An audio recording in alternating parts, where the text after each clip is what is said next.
Welcome to Shukla study point. आप सभी का स्वागत है आपके अपने YouTube channel Shukla study point में। मैं शिवम शुक्ला आप सभी दोस्तों का हार्दिक स्वागत करता हूं। न्यू मॉडल पेपर होगा यह सोशियोलॉजी का 2023 की परीक्षाओं के लिए। जो छात्र छात्र हमारे बीए तृतीय वर्ष में है, यानी कि बीए थर्ड ईयर या बीए पार्ट 3 जिसको कहते हैं, तो अगर आपने सोशियोलॉजी लिया है तो आप लोगों के लिए बहुत ही बेस्ट होने वाली है वीडियो, और बहुत ही अच्छे नंबर आप पाएंगे अगर इस वीडियो को आप लोगों ने अंत तक जरूर देखा तो। ठीक है, पेपर 1 के अंतर्गत आपको सोशियोलॉजी के अंतर्गत पढ़ना होता है सामाजिक विचारों का आधार। आपको पता होगा कि 3 पेपर होते हैं सोशियोलॉजी के, यानी हर एक सब्जेक्ट के जब आप थर्ड ईयर में जाते हैं तो 3 ही पेपर होते हैं। तो सोशियोलॉजी के भी उसी प्रकार से 3 पेपर होते हैं। फर्स्ट पेपर में आपको सामाजिक विचारों का आधार पढ़ना होता है, ठीक है, फाउंडेशंस ऑफ सोशल थॉट के बारे में जानना होता है। तो उसी से रिलेटेड जो प्रश्न होंगे उनके बारे में इस वीडियो के माध्यम से हम चर्चा करेंगे। इससे पहले 2 मॉडल पेपर ऑलरेडी अपलोडेड हैं, उनको अगर आप लोगों ने नहीं देखा 2023 का तो देख लीजिएगा। प्लेलिस्ट में आपको वीडियोस मिल जाएगी, महासंग्राम वीडियो भी आपको मिल जाएगा, उसमें आप बहुत ही अच्छे तरीके से क्वेश्चंस और आंसर्स को देख पाएंगे। ठीक है, तो परीक्षा देने से पहले इस वीडियो को आपको मात्र देख लेना है और सारी चीज़ें आपको एक प्रकार से आ जानी है। अगर आप अंत तक इस वीडियो के बने रहेंगे तो निश्चित तौर पर बहुत कुछ सीख करके तब जाएंगे। एक बार फटाफट से वीडियो को लाइक और शेयर कर दीजिएगा। आइए हम चर्चा करते हैं बीए तृतीय वर्ष समाजशास्त्र यानी सामाजिक विचारों का आधार paper 1 foundations of social thought के बारे में न्यू मॉडल पेपर 2023 की परीक्षाओं के लिए मोस्ट इंपॉर्टेंट क्वेश्चंस और आंसर्स के बारे में बताने का प्रयास करूंगा। तो आपका पेपर 3 खंडों में बटा हुआ होगा, खंड आ, बा और सा। आ में अति लघु उत्तरीय, बा में लघु उत्तरीय और सा से दीर्घ उत्तरीय प्रश्न आपसे पूछे जाएंगे।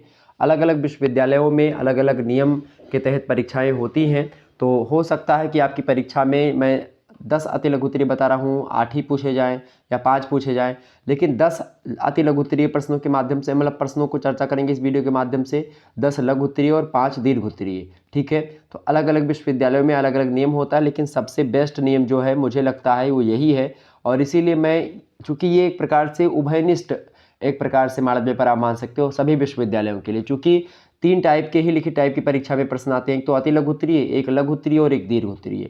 तो तीनों से रिलेटेड प्रश्नों को हम चर्चा कर लेंगे, कैसे अति लघु उत्तरीय प्रश्न आते हैं, कैसे लघु उत्तरीय, कैसे दीर्घ उत्तरीय, आइए चर्चा करते हैं। तो जो अति लघु उत्तरीय प्रश्न होते हैं खंड आ में दिए जाते हैं, 50 शब्दों में उन प्रश्नों को लिखना होता है। ठीक है, सभी प्रश्न आपको करने अनिवार्य हैं। पहला प्रश्न आपकी स्क्रीन पर पूछा गया कि समाजशास्त्र की उत्पत्ति के बारे में बताएं। समाजशास्त्र यानी सोशियोलॉजी का जो ओरिजिन है उसके बारे में आप बताने का प्रयास करेंगे। तो समाजशास्त्र की उत्पत्ति की बात की जाए तो हम 3 युग में इसको बांट करके इसकी उत्पत्ति के बारे में पढ़ सकते हैं। सबसे पहली जो उत्पत्ति है समाजशास्त्र की, प्राचीन जो भारत में समाजशास्त्र का विकास हुआ वो।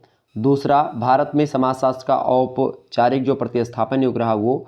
और तीसरा, स्वतंत्र भारत में जो एक प्रकार से समाजशास्त्र का व्यापक प्रचार प्रसार हुआ वो। तो भारत में हम 3 तरीके से समाजशास्त्र की उत्पत्ति के बारे में जान सकते हैं। यहाँ पर पूछे जाने का प्रश्न का मतलब है समाजशास्त्र की उत्पत्ति भारतीय संदर्भ में। ठीक है, वैसे अगर बात की समाजशास्त्र की उत्पत्ति की तो आपको पता होगा कहाँ पर हुई है समाजशास्त्र की उत्पत्ति सर्वप्रथम, तो वो हुई है एक प्रकार से कहाँ पर, तो इसे प्राचीन भारतीय समाज पहले से ही वैदिक समाज की अगर बात कर ली जाए, उत्तर वैदिक समाज की, या उससे पहले सिंधु घाटी सभ्यता की बात कर ली जाए, तब भी समाज थे। ऐसी बात नहीं कि तब समाज नहीं था, लेकिन उसका व्यवस्थित और एक प्रकार से क्रमबद्ध तरीके से अध्ययन, जैसा आज सोशियोलॉजी का अध्ययन किया जा रहा है, ऐसा नहीं किया जाता था।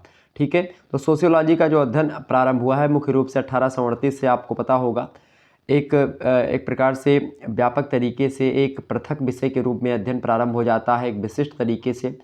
फ्रांस में 1838 में सोशियोलॉजी शब्द को भी दिया गया एक प्रकार से अगस्त काम्ट के द्वारा, इसीलिए अगस्त काम्ट को समाजशास्त्र का जनक भी कहा जाता है। तो ये तो रही एक प्रकार समाजशास्त्र की एक प्रकार से शब्द की उत्पत्ति की बात, और कहाँ किस किस देश में कैसे कैसे प्रारंभ हुआ ये सारी चीज़ें। 1907 में ब्रिटेन में, 1914 से भारत में बम्बई विश्वविद्यालय से प्रारंभ हुआ, तो और उत्तर प्रदेश में लखनऊ विश्वविद्यालय में सबसे पहले समाजशास्त्र का अध्ययन प्रारंभ हुआ। ठीक है, लेकिन यहाँ पर जो समाजशास्त्र की उत्पत्ति है इसके बारे में मैं आपको बता रहा हूँ। सबसे पहले तो प्राचीन भारत में समाजशास्त्र का विकास होता है कैसे। भारतीय ग्रंथों में आप देखते हैं वेद हो गए, उपनिषद हैं, रामायण है, महाभारत है, गीता है, स्मृतियाँ बहुत सारी हैं। तो इन सभी में समाजशास्त्रीय चिंतन आपको मिलेगा, सामाजिक विचारधाराएँ मिलेंगी, समाज के बारे में चीज़ें बताई गई हैं, समिति, संस्था, सभा, तमाम प्रकार के एक प्रकार से सामाजिक पहलुओं पर चर्चा की गई है। तो ये सारी चीज़ें पहले में आ जाती हैं। दूसरा जो मैंने आपको बताया, भारत में समाजशास्त्र का औपचारिक जो प्रतिस्थापन युग रहा है उसमें खास करके 1914 ईस्वी में आपको पता होगा प्रारंभ होता है बम्बई विश्वविद्यालय में, सबसे पहले स्नातक स्तर पर समाजशास्त्र का अध्ययन शुरू हुआ। ठीक है, ये बात ध्यान 19 कहाँ कब भाई 1914 ईस्वी में, और 1914 से लेकर के 1947 तक, क्योंकि इस समय तक जो काल रहा भारत में ये ब्रिटिश औपनिवेशिक काल रहा है। ब्रिटिश औपनिवेशिक मतलब ब्रिटेन का प्रभुत्व रहा है, ब्रिटेन के लोग यहाँ पर शासन कर रहे थे जिस समय समाजशास्त्र का भारत में उदय हुआ। तो खास करके 1914 में सर्वप्रथम बम्बई विश्वविद्यालय में समाजशास्त्र का अध्ययन स्नातक स्तर पर यानी कि बीए की परीक्षा मतलब बीए में समाजशास्त्र पढ़ाया जाने लगा। फिर उसके बाद में 1947 तक जो युग रहा ये खास करके द्वितीय युग मानते हैं समाजशास्त्र के उदय का भारतीय संदर्भ में। और इसके बाद में 1947 के बाद में स्वतंत्र भारत में समाजशास्त्र का व्यापक प्रचार हुआ। 1947 ईस्वी के बाद आप देखते स्वतंत्रता मिली भारत को और तमाम प्रकार के विश्वविद्यालयों में समाजशास्त्र विभाग की स्थापना हुई, शोध संस्थानों में शोध कार्य किए जाने लगे समाजशास्त्र को लेकर के। इसके अलावा institute of social science Agra में स्थित है, वहाँ पर समाजशास्त्र का एक प्रकार से अध्ययन शुरू हुआ। Tata institute of social sciences Bombay में एक प्रकार से आप देखते हैं इसका निर्माण हुआ। इसके अलावा JK institute of sociology and social works Lucknow में बना। आईआईटी कानपुर, ये सब एक प्रकार से इन सभी का विकास हो। तो समाजशास्त्र को बहुत ज़्यादा क्या हुआ, इससे बढ़ोतरी हुई और उसका नित्य नूतन प्रचार हुआ, प्रसार हुआ और भी चीज़ें हुई। ठीक है, तो एक प्रकार से 3 युग आप मान सकते हो भारत में समाजशास्त्र की उत्पत्ति के और विस्तार के। आगे बढ़ते हैं, अगला क्वेश्चन आपकी स्क्रीन पर आ चुका है। दूसरा नंबर प्रश्न है आश्रम व्यवस्था। आश्रम व्यवस्था क्या है भाई? तो आश्रम व्यवस्था एक पड़ाव है। क्या है भाई? ये एक पड़ाव होता है, जीवन के 4 आश्रम होते हैं और व्यक्तित्व के विकास की 4 सीढ़ियाँ हैं, 4 विश्राम स्थल हैं। ठीक है, ये बात ध्यान रखिएगा। तो जीवन के 4 आश्रम व्यक्तित्व के विकास की 4 सीढ़ियाँ होती हैं जिन पर क्रम से चढ़ते हुए व्यक्ति मोक्ष की प्राप्ति करता है। ठीक है, महाभारत में वेदव्यास जी ने इस प्रकार से इसको बताया है। ठीक है, तो आश्रम व्यवस्था का मतलब होता है, देखिए आश्रम व्यवस्था को मैं आपको सरल शब्दों में बताऊं, एक व्यक्ति कोई है, उसकी उम्र मान लेते हैं हम 100 साल की है। ठीक है, तो 100 साल में व्यक्ति की 4 अवस्थाओं को बांटा गया 100 साल में। ठीक है, 4 अवस्थाएं बांटी गई हैं। तो 4 अवस्थाएं बांटेंगे तो सभी अवस्थाओं को बराबर बराबर समय देंगे। तो 4 में अगर भाग करेंगे 100 का तो कितना निकलेगा 25, यानी 25 वर्ष आपकी पहला आश्रम, फिर 25 दूसरा, फिर 25 तीसरा, फिर 25, तो यानी कि 25-25 वर्षों के अंतराल पर एक एक आश्रम की व्यवस्था करेगी। 25 साल का एक आश्रम होता है। 4 आश्रम जो है एक प्रकार से हिंदू धर्म ग्रंथों के अनुसार आपको मिलते हैं। 4 आश्रमों में जो सबसे पहला आश्रम है वो है ब्रह्मचर्य आश्रम। ठीक है, जो दूसरा आश्रम है वो है आपका गृहस्थ आश्रम, तीसरा जो आश्रम है वो है वानप्रस्थ आश्रम, और जो चौथा आश्रम है वो है संन्यास आश्रम। बात की जाए अगर ब्रह्मचर्य आश्रम की, तो आपको बता दूं कि ऋग्वेद में खास करके आश्रम व्यवस्था के बारे में बताया गया है। उसमें कहा गया ऋग्वेद में कि जीवेत सरदह शतम। ठीक है, 100 वर्ष की आयु को मान करके आश्रम व्यवस्था को 4 भागों में बांटा गया। ऋग्वेद में ऐसा उल्लेख भी मिलता है। तो आश्रम व्यवस्था का अर्थ है उस व्यवस्था से जिसमें व्यक्ति जो होता है तमाम प्रकार की कार्यात्मक स्तरों पर विश्राम करता हुआ अपने अंतिम लक्ष्य यानी कि मोक्ष की प्राप्ति के लिए वो आगे बढ़ता है। ठीक है, और इसी आश्रम के माध्यम से वो अपनी विद्या अध्ययन करता है पहले आश्रम में, यानी कि जो ब्रह्मचर्य आश्रम होता है वो ब्रह्मचर्य व्रत का पालन करते हुए गुरु के यहाँ जाता है, गुरुकुल में विद्या अध्ययन करता है, पढ़ता है। ठीक है, और इसी समय आप देखते हैं ब्रह्मचर्य आश्रम में कई प्रकार के संस्कार भी हो जाते हैं। लगभग सबसे ज़्यादा संस्कार जो व्यक्ति के होते हैं वो ब्रह्मचर्य आश्रम में ही संपन्न हो जाते हैं। ठीक है, तो जैसे भगवान राम जी गए थे गुरु गृह पढ़न गए रघुराई, अल्पकाल विद्या सब पाई। ठीक है, तो भगवान श्री रामचंद्र भी एक प्रकार से ब्रह्मचर्य आश्रम का पालन किए, गुरुकुल जाते थे, पहले संदीपनी के यहाँ भगवान श्री कृष्ण गए। तो इसी प्रकार से आप देखते हैं कि ये सब पढ़ने के लिए जाते थे विद्या अध्ययन के लिए। तो ये होता है विद्या अध्ययन जो संस्कार या विद्यारंभ संस्कार, यज्ञोपवीत संस्कार, या फिर आप देखते हो शुरुआती संस्कार में आप पुंसमन, गर्भाधान, ठीक है, नामकरण, चूड़ाकरण, जात कर्म और अन्नप्राशन, तमाम प्रकार के संस्कार हैं। ये शुरुआती संस्कार होते हैं बच्चे के। सबसे ज़्यादा संस्कार कहाँ पर होते हैं? तो इसी आश्रम में होते हैं। पहला आश्रम ब्रह्मचर्य आश्रम। दूसरा आश्रम में क्या होता है जिसको बोलते हैं गृहस्थ आश्रम। जब बच्चा विद्या अध्ययन करके अपने घर को पुनः लौटता है तो उसी एक प्रकार से 25 साल के बाद, तो 25 साल के बाद में जब घर पर बच्चा लौटता है तो उसके बाद में फिर उसकी शादी वगैरह होती है। और उसके बाद में क्या होता है, शादी वगैरह के बाद में वो व्यक्ति गृहस्थ आश्रम में प्रवेश कर जाता है। ठीक है, ये बात ध्यान रखिएगा। तो गृहस्थ आश्रम में प्रवेश करता है व्यक्ति किसके आश्रम के बाद में? विद्यारंभ के बाद में, यानी कि गृहस्थ आश्रम, मतलब कि ब्रह्मचर्य आश्रम के बाद में आता है गृहस्थ आश्रम, यानी शादी वगैरह होती है और जो उसने पढ़ा है बच्चे ने, उस पढ़ाई का उपयोग करके वो आर्थिक तंत्र अपना मजबूत करता है, रुपया पैसा कमाता है। और भी जो भिक्षुक होते गृहस्थ आश्रम में रहकर, गृहस्थ आश्रम एक प्रकार से चारों आश्रमों में से सबसे बड़ा आश्रम माना जाता है गृहस्थ आश्रम, क्योंकि गृहस्थ पर ही टिका हुआ होता है पूरा समाज। गृहस्थी जो व्यक्ति होता है वो दान देता है, दान लेता नहीं, मतलब दान देता ही है। और गुरुकुल के जो भिक्षार्थी होते हैं, बच्चे होते हैं, उनको शिक्षा भी देता है, कई प्रकार के काम होते हैं और कई लोगों का पेट पालन काम भी करके आता है गृहस्थ आश्रम में। तो सबसे बड़ा आश्रम माना गया गृहस्थ आश्रम को, सबसे मुख्य आश्रम माना गया गृहस्थ आश्रम को, ये बातें ध्यान रखिएगा। फिर इसके बाद में आता तीसरा आश्रम। गृहस्थ आश्रम के बाद में आपने जो सीखा, जो अनुभव किया, जो आपने पढ़ा लिखा, उस सभी ज्ञान को आप बांटते हुए आगे बढ़ते हैं, जंगल के ओर प्रस्थान करते हैं, फल फूल का सेवन करते हैं और इसी प्रकार से अपना जीवन आगे बढ़ाते रहते हैं। ठीक है, तो ये हो गया आपका वानप्रस्थ। वान माने होता है जंगल, प्रस्थ माने होता है प्रस्थान करना, जंगल की ओर प्रस्थान करना ही वानप्रस्थ कहलाता है। ठीक है, तो ये आश्रम।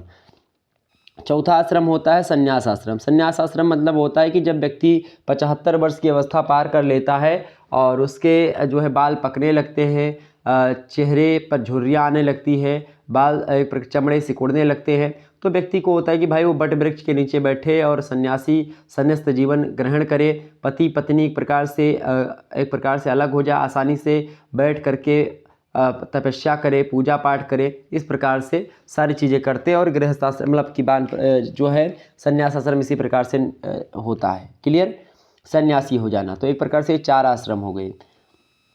अगला क्वेश्चन आपका आ चुका, तीसरा नंबर प्रश्न देखिएगा, उद्विकास। उद्विकास क्या है भाई? तो उद्विकास जो सिद्धांत है उद्विकास का, यह समाज का स्वाभाविक सिद्धांत, इसको दिया है हर्बर्ट स्पेंसर ने। डार्विन का उद्विकास सिद्धांत दिया था डार्विन महोदय ने, तो डार्विन महोदय के उद्विकासी सिद्धांत को समाज पर लागू किया था हर्बर्ट स्पेंसर महोदय ने। तो हर्बर्ट स्पेंसर महोदय कहते हैं कि समस्त ब्रह्मांड जो है, ये समस्त ब्रह्मांड जो है पदार्थ और शक्ति इन दोनों से मिलकर के बना हुआ है। किससे? या तो मटेरियल से और एक पावर से, मटेरियल एंड पावर से मिल करके बना हुआ है। कौन? समस्त ब्रह्मांड, सारा सकल ब्रह्मांड जो है, ये ब्रह्मांड किससे बना हुआ है? पदार्थ से और शक्ति से, 2 पदार्थों से मिलकर के बना है। ये स्पेंसर का मानना है। स्पेंसर कहते हैं कि समाज का उद्विकास सरलता से जटिलता की ओर होता। सरलता मतलब पहले समाज बड़ा सरल था, पहले लोग बस केवल क्या इच्छा होती थी कि लोगों को केवल भोजन करना, पहले रोटी की आवश्यकता होती थी, कपड़ा भी लोग नहीं पहनते थे। पहले जो आदिमानव थे वो एक प्रकार से नग्न अवस्था में रहते थे, क्योंकि वस्त्रों का विकास हुआ नहीं था, ज्ञान नहीं था, तो वस्त्र नहीं था, एक प्रकार नग्न अवस्था में रहा करते थे। तो वो सरल जीवन था। फिर सरलता से क्या हुआ, फिर उनको पता चला कि भाई नहीं, अब एक प्रकार से हमको कुछ पहनना चाहिए, तो एक प्रकार से उसी पत्तों का, एक प्रकार से केला वेले के पत्तों का बढ़िया बना लेते थे और एक प्रकार से अपने अंगों को ढका करते थे। तो ये होगा दूसरी अवस्था, यानी वस्त्र। तो रोटी कपड़ा, रोटी के बाद में क्या आया? कपड़ा। तो थोड़ा सा और जटिल हुआ समाज, मतलब रोटी कपड़ा, पहले केवल खाने की ही टेंशन रहती है मनुष्य को, फिर उसके बाद में कपड़े की टेंशन, जब खाने की टेंशन पूरी हुई तो फिर कपड़ा बना, कपड़े के बाद में फिर मकान, यानी अब रहना कहाँ पर है, तो उसके लिए घर का निर्माण करना। तो रोटी कपड़ा मकान, ये तीसरी अवस्था। फिर इसके बाद में आप देखिएगा रोटी कपड़ा मकान। अब रोटी कैसे खा रहे थे? पहले कच्चा मांस खा रहे थे, भून करके नहीं खा रहे थे, तो फिर आग का विकास हुआ, फिर उसको भून करके खाने लगे। फिर उनको और लगा कि भाई कृषि करने लगे, कृषि करने के बाद में उनको अनाज की उत्पत्ति हुई, फिर अनाज खाने लगे। ठीक है, इसी प्रकार से फिर धीरे धीरे क्या हुआ, और चीज़ों का विकास हुआ, पहिए का विकास हुआ, कृषि करने लगे और पशुपालन करने लगे और कई प्रकार के फिर दूध दही खाने लगे। तो ये सब एक प्रकार से धीरे धीरे विकास हुआ और इसी विकास का एक प्रकार से क्रम चलता रहा। और आज का जो युग है, इस समय आपको रोटी कपड़ा मकान के साथ साथ आपके पास एसी होनी चाहिए, आपके पास कूलर भी है, आपके पास पंखा भी है, आपके पास अनाज रखने के लिए अलग अलग साधन भी हैं, आपके पास एक प्रकार से बहुत प्रकार के ऐसे साधन हैं, मोबाइल फ़ोन है, आपके पास सुख सुविधाओं के लिए नाना प्रकार के व्यंजन का आविष्कार, डिश का आविष्कार लोगों ने कर लिया, खाने के मामलों को लेकर के मेन्यू के अनुसार खाना एक प्रकार से मिल रहा है, कई प्रकार की चीज़ें हो रही। आपकी तबीयत खराब हुई, तुरंत अस्पताल में गए, दवा करवाई। ठीक है, तो ये सारी चीज़, जिस प्रकार से मनुष्य पैसा रुपया कमा रहा है, उसी प्रकार से उसके जीवन की आवश्यकताएं लगातार बढ़ती रहती हैं। तो पहले का समाज कितना सरल था, बस केवल टेंशन मुक्त रहते थे, कभी हार्ट अटैक और ये सब कभी नहीं आता था। आज के लगभग 2000 वर्ष पहले ही जाएंगे तो हार्ट अटैक जैसी बीमारियां बहुत कम देखने को मिलती थी। और आज देखते हैं 12-12 साल 15-15 साल बच्चों को हार्ट अटैक आ रहा है। क्यों आ रहा है हार्ट अटैक?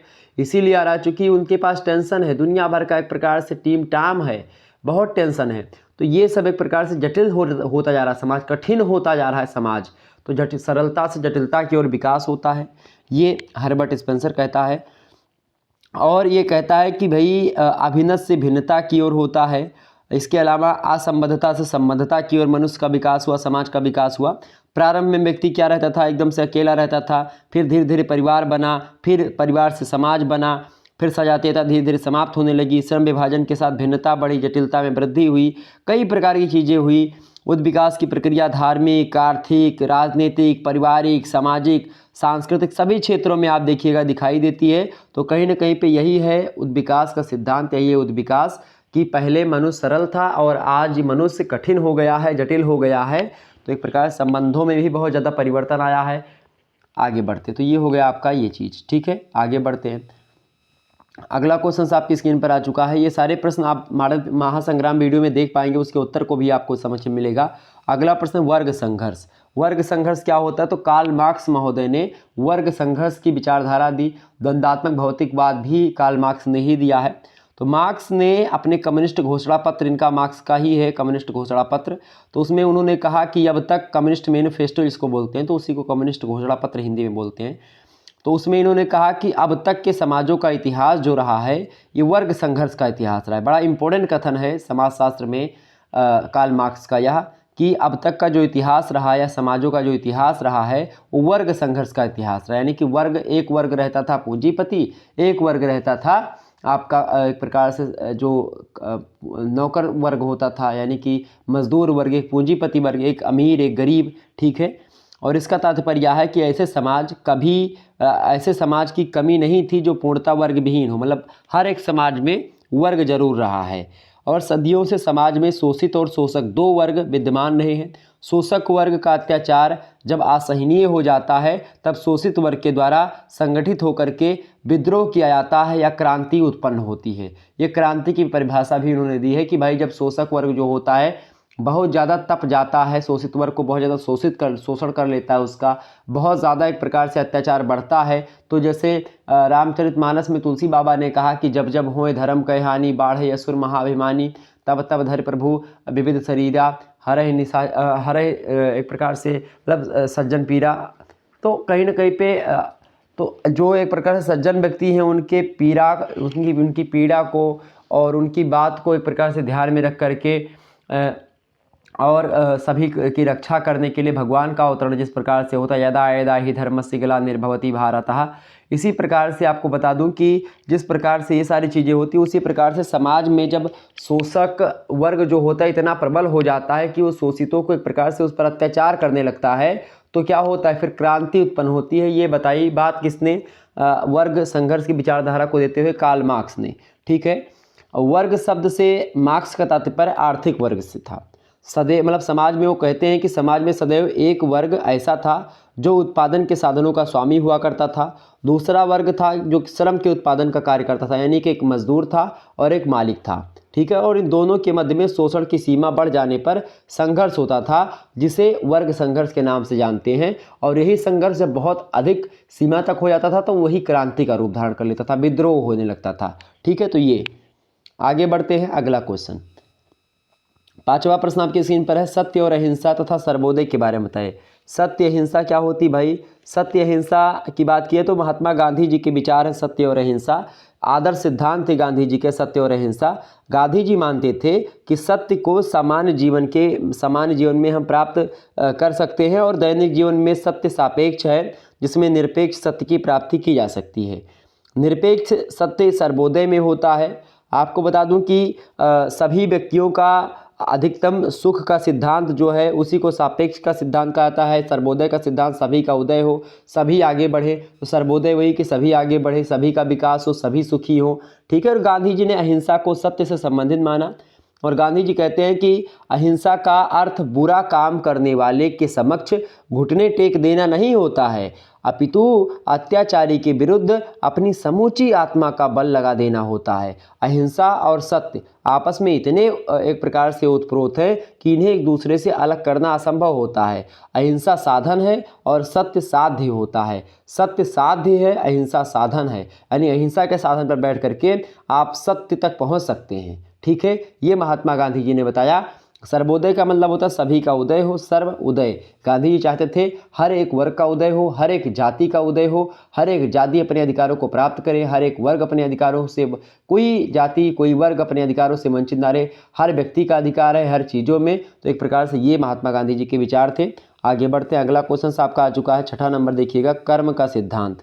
कर्म के सिद्धांत की बात की जाए तो कर्म का सिद्धांत भारतीय विचारधारा में सबसे उच्च स्थान माना जाता है कर्म के सिद्धांत का। और चूंकि कर्म प्रधान विश्व करी राखा, जो जस करहि ततस फल चाखा, ये एक प्रकार से किसने कहा, ये बताया उन्होंने ही। एक प्रकार से किसने, कर्म के सिद्धांत को देते हुए गोस्वामी बाबा ने भी लिखा, कर्म प्रधान विश्व करी राखा, जो जस करे ततस फल चाखा। इसके अलावा आप देखते हैं गीता भी कर्म से संबंधित ही एक प्रकार से महत्वपूर्ण ग्रंथ है हिंदू धर्म ग्रंथ के हिसाब से देखें तो कर्म और उससे संबंधित परिणाम का सिद्धांत हिंदू धर्म की विशेषता है।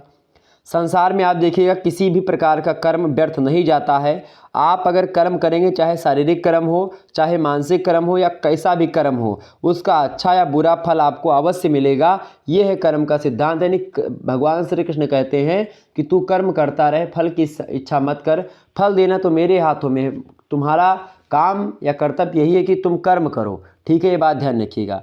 मनु ने अपनी स्मृति में प्रत्येक जाति के कर्म की पृथक पृथक सृष्टि की है। ब्रह्मा ने समस्त लोगों के नाम और कर्म की लौकिक व्यवस्था को पहले ही जान करके पृथक पृथक बनाया है। कर्मों की विवेचना के लिए धर्म और अधर्म को अलग अलग बतलाया है। मनुस्मृति में इस बात की भी व्याख्या की गई है कि जिस प्रकार का कार्य करने वाले व्यक्ति अपने कर्म से जातियों में परिवर्तित हो गए होंगे, और ऐसा आभास हमें श्लोक से ज्ञात होता है कि कर्म फल के बंधन से वे उसी कार्य को करते रहे होंगे, क्योंकि उनका कर्म त्यागने पर बुरा फल प्राप्त होता है, ऐसा उनको पता था। जिसे मनुस्मृति में वर्णों के अनुसार कर्मों की व्याख्या की गई है।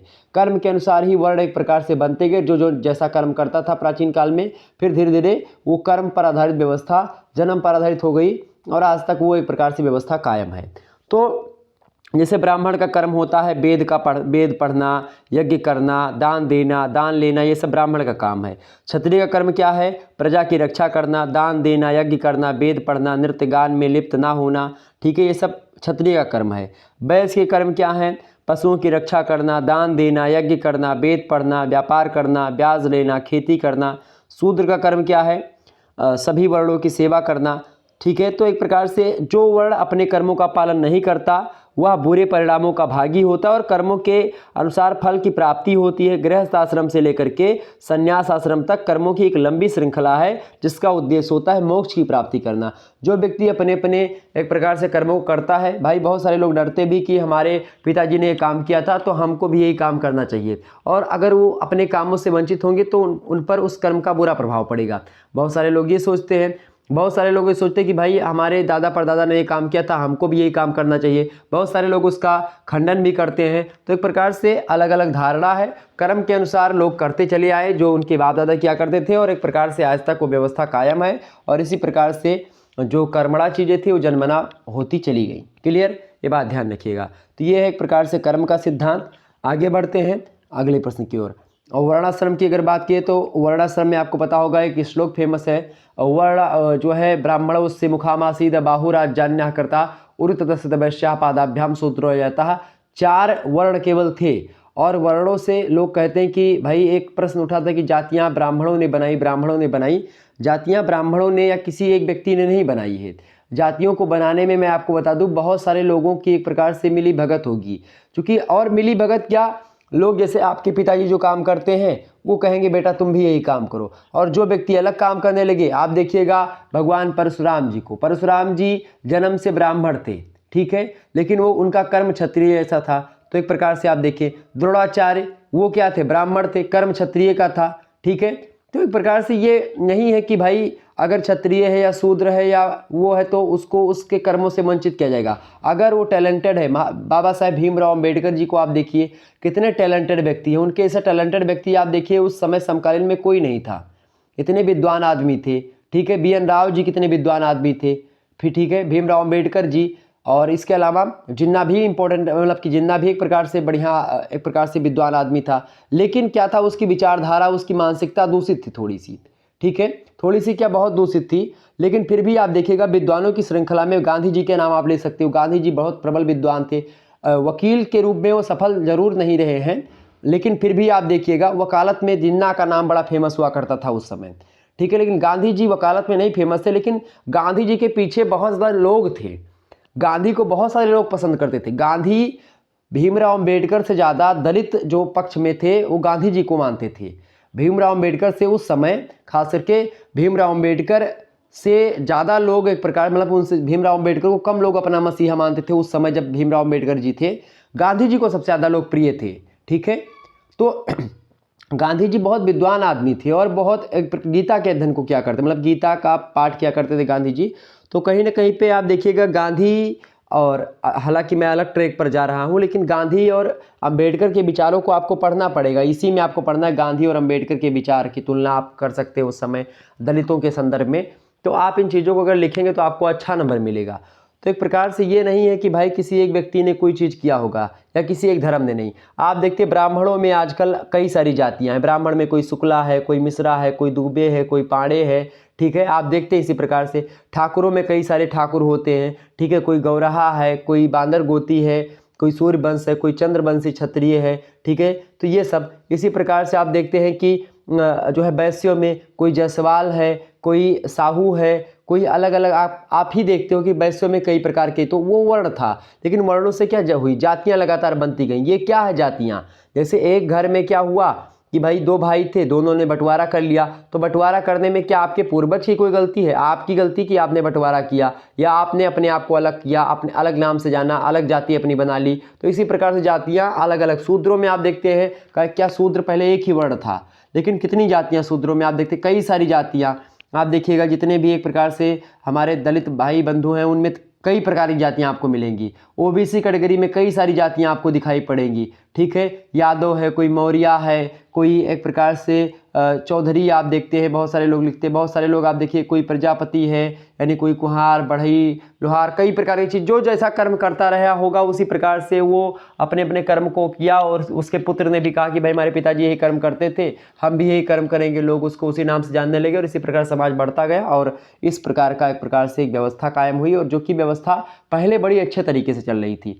लेकिन आज उस व्यवस्था का होना इस भौतिकवादी समाज में उतना ज़्यादा एक प्रकार से प्रासंगिक नहीं है पहले की अपेक्षा। ठीक है, और प्रासंगिकता की अगर बात की है तो आज वर्तमान में आप देखते हैं हर व्यक्ति स्वतंत्र है। कोई व्यक्ति कोई काम कर सकता है, कोई व्यक्ति कहीं जा सकता है, कहीं आ सकता है। कोई प्रकार का कोई बाउंडेशन नहीं कि भाई तुम ब्राह्मण के घर में पैदा हुए तो तुमको पूजा पाठ ही करवानी है, तुम क्षत्रिय घर में पैदा हुए तो तुमको तीर धनुष और भाला बर्छी कट्टा बंदूक यही चलाना है, तुम वैश्य के यहाँ पैदा हुए तो तुमको दुकान खोल करके ही या प्रकार से सब्जी बेचना है, व्यापार करना है, यही नहीं करना है। या तुम शूद्र के घर पैदा हुए तो तुमको खेती करना और सबकी सेवा करना है। कोई बाउंडेशन नहीं, आप सेवा करो चाहे ना करो, आप खेती करो चाहे ना करो, कोई दूसरा व्यक्ति करेगा। आप जो है विद्या अध्ययन नहीं करो, पढ़ाओगे ब्राह्मण, या पूजा नहीं करेगा तो कोई दूसरे जाति का व्यक्ति करेगा। आप रक्षा नहीं करोगे तो कोई दूसरे जाति का करेगा। तो ऐसी बात नहीं है बिल्कुल। मतलब आप देखिएगा ऐसी धारणा जो ये है कि भाई आज हम ही करेंगे तो होगा, ऐसी कोई धारणा नहीं है। हर व्यक्ति स्वतंत्र है, जो जिसकी जैसी इच्छा वैसा आदमी कर सकता है, और ये स्वतंत्रता का एक प्रकार से पराकाष्ठा है भारत देश में, और ये होनी भी चाहिए। बड़ी ज़बरदस्त चीज़ है कि भाई हमारा संविधान आया, उसमें समानता का अधिकार, स्वतंत्रता का अधिकार, बंधुत्व, भाईचारे की विचार को एक प्रकार से बढ़ावा मिला। ये बड़ी ज़बरदस्त चीज़ थी। आगे बढ़ते हैं। अगला प्रश्न आपका 7वां नंबर, प्रोटेस्टेंट नीति क्या है? प्रोटेस्टेंट नीति जिस प्रकार से आप देखते हैं हर एक धर्म में बुराइयां होती हैं, उसी प्रकार से हर एक धर्म, मतलब जैसे कि ईसाई धर्म में भी बुराइयां फैली, बौद्ध धर्म में बुराइयां फैली, जैन धर्म में, हिंदू धर्म में, मुस्लिम धर्म में, हर एक धर्म में अपनी अपनी बुराइयां हैं, और उन्हीं बुराइयों को त्याग करके किसी नए पंथ की, नए धर्म की एक प्रकार से अवधारणा होती है और वो आगे बढ़ता है। ठीक है, तो प्रोटेस्टेंट नीति की बात की जाए तो ईसाई धर्म का ही एक प्रकार से एक भाग है ये प्रोटेस्टेंट, एक प्रकार से पंथ मान सकते हो, दूसरा धर्म टाइप का। तो इसकी कुछ विशेषताएं थी, ये भी एक प्रकार से धर्म प्रोटेस्टेंट को लोग मानते हैं। तो इसमें कहा गया पहली बात, श्रम ही मूल्य होता है। परिश्रम क्या है? सफलता की कुंजी है। परिश्रम ही क्या है? मूल्य है। पहली दूसरी बात, परिश्रम करना पुण्य का काम है, प्रोटेस्टेंट नीति के अनुसार बताया गया। तीसरी बात बताई गई कि भाग्य के सहारे अगर कोई व्यक्ति बैठता है तो वो एक प्रकार से आलसी टाइप का व्यक्ति है, यानी भाग्य के सहारे बैठना मना है प्रोटेस्टेंट नीति में, कि भाई भगवान हमको देंगे, हम घरे बैठे रहेंगे और हमको भगवान की पूजा करेंगे, हमको भगवान शाम को भोजन दे देंगे। तो भगवान आपको भोजन देने नहीं आएंगे, आपको खुद उसकी व्यवस्था करनी पड़ेगी, क्योंकि भगवान ने आपको क्या दिया? भगवान ने आपको हाथ दिया, आपको पैर दिया, आपको नेत्र दिया, आपको नाक दी, आपको कान दिया, आपको त्वचा दी, तो कई प्रकार की चीज़ें आपको दी, आपको बुद्धि दिया, आपको मस्तिष्क दिया। तो आप उसका प्रयोग करके जो भगवान के द्वारा दी हुई मिली हुई चीज़ें हैं, आपको प्रकृति के द्वारा प्रदत्त हैं, उनमें उनका प्रयोग करके आप अपना पेट तो भर ही सकते हो। अगर इतना भी नहीं कर सकते हो तो आपका पैदा होना फिर निरर्थक है। ठीक है, आप एकदम से धरती के बोझ हो। अगर आप जो है अपना पेट खुद नहीं पाल पा रहे हो, आप भोजन की व्यवस्था अपने लिए नहीं कर पा रहे हो, तो एक प्रकार से आप धरती के बोझ माने जाओगे। ये समाज की विडंबना, मतलब विडंबना क्या, समाज की वास्तविकता से आपको परिचित करवा रहा हूँ। ठीक है, तो प्रोटेस्टेंट नीति में भाग्य के सहारे बैठना बिल्कुल भी मना किया गया और बिल्कुल यही चाहिए भी। चौथी बात यह है कि कर्म प्रधान है और उसी का महत्व है। ठीक है, जैसे गीता या हिंदू धर्म में कर्म प्रधान है, उसी प्रकार से प्रोटेस्टेंट नीति में धर्म एक प्रकार से कर्म प्रधान है। पांचवी बात यह है कि व्यवसाय की अवधारणा की प्रधानता है। छठी बात इसमें बताई गई प्रोटेस्टेंट नीति में कि इसमें अपने कार्य के लिए कर्ज लेना अच्छा माना गया। अगर आपको दुकान खोलनी है, आपको कोई काम करना है, तो आप अगर कर्जा लेते हैं तो उसमें कोई बुरा या नकारात्मक प्रभाव मत समझिए कि गांव वाले का कहीं है और फलाने का कहीं है। कहा है जो फलाने क्यों कहा है, कर्जा निकाल लियो, काम करे खे, सफल होबो ना होबो तो फिर दोबारा एक प्रकार से कोई व्यवस्था होगी और निपटेगा। अगर यही मान करके आप काम नहीं करोगे कि मैं असफल हो जाऊंगा, तो फिर दोबारा आप कभी जीवन में आगे बढ़ ही नहीं पाओगे और कोई दुनिया का एक प्रकार से व्यक्ति आपको आगे नहीं बढ़ा पाएगा। दुनिया का कोई मोटिवेशनल स्पीकर आपको आगे नहीं बढ़ा पाएगा। अगर आप जब तक स्थिर मना स्थिति में नहीं रहेंगे, तब तक कोई दूसरा व्यक्ति आपकी मन को स्थिर नहीं कर पाएगा, क्योंकि आप अपने बारे में सबसे ज़्यादा जानते हैं। ठीक है, और ये कह देना कि भाई ये कर दे तुम्हारा ये हो जाएगा, दुनिया मोटिवेशन है, यो दुनिया भर का आप देखते हैं तमाम प्रकार की चीज़ें आपको मोटिवेशन मिलेगी। एक दिन मोटिवेशन सुनोगे, 2 दिन तक जोश रहेगा, फिर तो उतर जाएगा जोश आपका, फिर दूसरे दिन मोटिवेशन देखोगे, फिर वही जोश आएगा। 2-3 दिन तक जोश रहता है। जब ठान लो अपने मन में, आपके अंदर जब जोश, अपने आप को देख करके, अपने घर वालों को, अपने माता पिता को देख करके, अपने आप में जब आपको लगेगा, किसी दूसरे के बताए हुए मार्ग पर या मोटिवेशन को सुन करके नहीं, जब आप गिरने लगो बहुत ज़्यादा, तब मोटिवेशन की आवश्यकता पड़ती है आपको। और जब आप मना स्थिति आपकी ठीक है उसके बाद में, तब काहे के लिए लगाओ, सामने देखा जाएगा जो होगा। तो ये चीज़ है। तो इसी प्रकार से प्रोटेस्टेंट नीति में अच्छा माना गया है कर्जा लेना, कि आप कर्जा ले सकते हो अपने काम के लिए। सातवीं बात उसमें ये बताई गई कि प्रोटेस्टेंट धर्म में ब्याज वसूलने की भी आज्ञा दी गई, कि अगर कोई व्यक्ति पैसा कमाया हुआ है बहुत ज़्यादा, तो पैसा दे करके ब्याज भी ले सकता है। ठीक है, चूंकि उसने मेहनत करके पैसा कमाया है, तो किसी गरीब व्यक्ति को अगर पैसा दे रहा है, उसका काम हो रहा गरीब का, और गरीब व्यक्ति अमीर बनने की ओर प्रोसेस आगे उसका बढ़ रहा है, तो उससे ब्याज भी ले सकता है। ऐसी बात भी इसमें बताई गई है। तो ये है प्रोटेस्टेंट नीति। अगला प्रश्न आपका है 8वां नंबर प्रश्न, आप देखिएगा, इंपॉर्टेंट प्रश्न है आपकी परीक्षा की दृष्टि से। काम्ट की प्रमुख कृतियाँ बताइए। काम्ट के बारे में अगर बताऊं तो काम्ट की कई सारी पुस्तकें हैं, जैसे कि इनकी एक पुस्तक है आप prospects of the scientific work required for the reorganisation of society. 1922 में इस पुस्तक का प्रकाशन हुआ। कौन सी पुस्तक है? आप prospects of the scientific work required for the reorganisation of society. ठीक है, 1922 में प्रकाशन हुआ। दूसरी पुस्तक का नाम है पॉजिटिव फिलोसॉफी, बड़ी धाकड़ पुस्तक है और खास करके 1830 से लेकर के 1842 ईस्वी में प्रकाशन हुआ। अच्छा, सॉरी, आप पर्सपेक्टिव्स का 1822 में प्रकाशन हुआ, ये बात ध्यान रखिएगा। 1922 गलत निकल गया है, 1822 कर लीजिएगा उसको। ठीक है, पहली पुस्तक। दूसरी पुस्तक 1830 से 1842 ईस्वी में प्रकाशित हुई। तीसरी पुस्तक की अगर बात की जाए पॉजिटिव पॉलिटी, उसका प्रकाशन 1851 से 1854 में हुआ। कई भाग में तो कोई 51 में, कोई 54 में, इस प्रकार से हुआ। इसके अलावा अगली पुस्तक आप लिखिएगा, चौथी पुस्तक है कैचबिक्स ऑफ पॉजिटिविज्म, 1852 में प्रकाशन हुआ। तो इस प्रकार से ये 4 पुस्तकें आप ध्यान से लिख लीजिएगा, इंपॉर्टेंट है इनकी पुस्तकें हैं, अगस्त काउंट की, ठीक है। तो ये पुस्तकें हैं।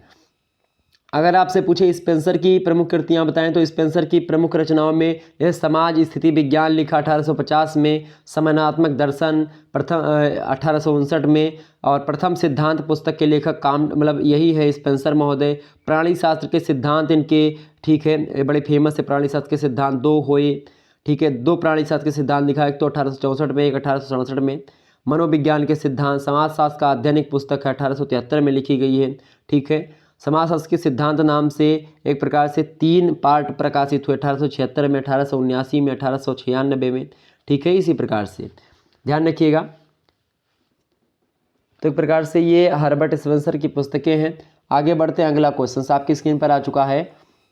9वां नंबर प्रश्न, दुर्खीम की 5 रचनाओं के नाम लिखिए।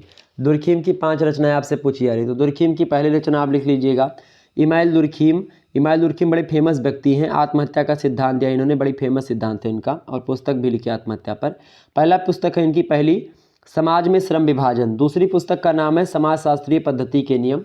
तीसरी पुस्तक का नाम है आत्महत्या। चौथी पुस्तक का नाम है इनके धार्मिक जीवन के प्रारंभिक रूप। पाँचवीं पुस्तक का नाम है शिक्षा और समाजशास्त्र। छठी पुस्तक का नाम है नैतिक शिक्षा। सातवीं पुस्तक का नाम है इनके समाजशास्त्र और दर्शन शास्त्र। आठवीं पुस्तक का भी नाम लिख सकते हो आप, समाजशास्त्र और संत साइमन, ठीक है। 9वीं पुस्तक भी लिखी इन्होंने, व्यवहारवाद और समाजशास्त्र। फिर समाजवाद के नाम से एक पुस्तक लिखी इन्होंने। इसके अलावा और भी इन्होंने इनके मैं तथा रोमन साम्राज्य में यहूदी पर लेख भी लिखा। मॉन्टेस्क्यू पर छात्र जीवन में शोध प्रबंध भी लिखा। इन्हीं सोशियोलॉजी पत्रिका का संपादन भी इन्होंने किया। तो ये दुर्खीम के द्वारा की गई कुछ कृतियाँ हैं, रचनाएँ हैं। अगला क्वेश्चन से 10वां नंबर प्रश्न आप देखिएगा। प्रश्न है आपका, वर्ण व्यवस्था के सामाजिक आधार बताइए। तो वर्ण व्यवस्था के सामाजिक आधार की अगर बात की जाए तो वर्ण व्यवस्था के सामाजिक आधार में अगर बात की तो वर्ण व्यवस्था की प्रकृति विभिन्न वर्णों के धर्म और वर्ण में निहित जीवन दर्शन के आधार पर स्पष्ट होती है, सबसे पहली बात। और यह व्यवस्था जो संसार की अन्य सामाजिक व्यवस्थाओं में अपूर्व स्थान रखती है वर्ण व्यवस्था के सामाजिक आधार में, ठीक है। कई सारे आधार थे वर्ण व्यवस्था के सामाजिक। पहला आधार था गुण और स्वभाव पर आधारित व्यवस्था थी वर्ण व्यवस्था। दूसरी बात ये थी, इसका सामाजिक आधार ये था, शक्ति और अधिकारों का निश्चित संतरण था, इस पर आधारित थी वर्ण व्यवस्था। तीसरी बात ये है कि भाई व्यवसाय का आनुवांशिक स्वरूप था, ठीक है, वर्ण व्यवस्था में। चौथी बात ये है कि गुणात्मक प्रेरणा का स्रोत है वर्ण व्यवस्था, ठीक है। इसके अलावा 5वां अनुलोम विवाह पर आधारित थी एक प्रकार से वर्ण व्यवस्था। अनुलोम विवाह मतलब होता है कि जैसे कि कोई ब्राह्मण वर्ण की कन्या है, जब उच्च वर्ण की कन्या जब कोई उच्च वर्ण की कन्या किसी निम्न वर्ण के पुरुष से या वर से विवाह करती तो इसको प्रतिलोम विवाह कहते हैं। यह विवाह समाज की दृष्टि से मान्य नहीं होता था पहले, लेकिन अगर कोई निम्न वर्ण की लड़की किसी उच्च वर्ण के लड़के के साथ शादी करती है तो ये विवाह अनुलोम विवाह कहलाता था, ठीक है। यानी निम्न वर्ण की लड़की है, उच्च वर्ण का लड़का है, तो अनुलोम विवाह समाज की दृष्टि से योग्य विवाह माना जाता था, ठीक है।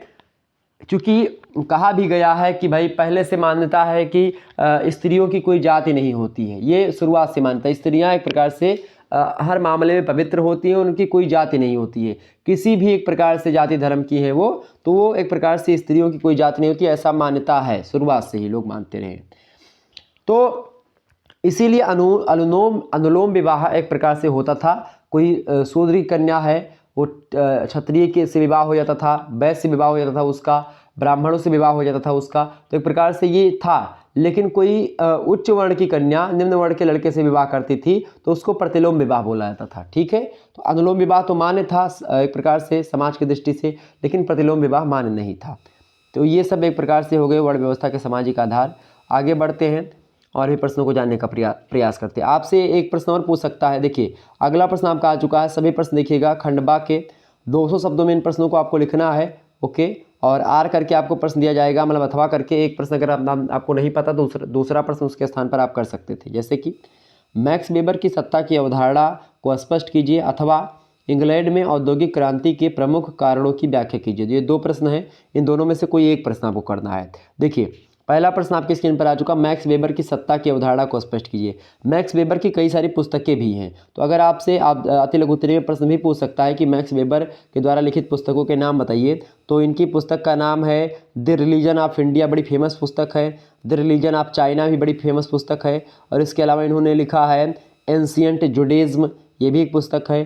और इनकी और भी पुस्तक है, जैसे कि जो है चौथी पुस्तक का नाम है इकोनॉमी एंड सोसाइटी, ठीक है। इसके अलावा एसेज इन सोशियोलॉजी पुस्तक भी इन्होंने लिखी है।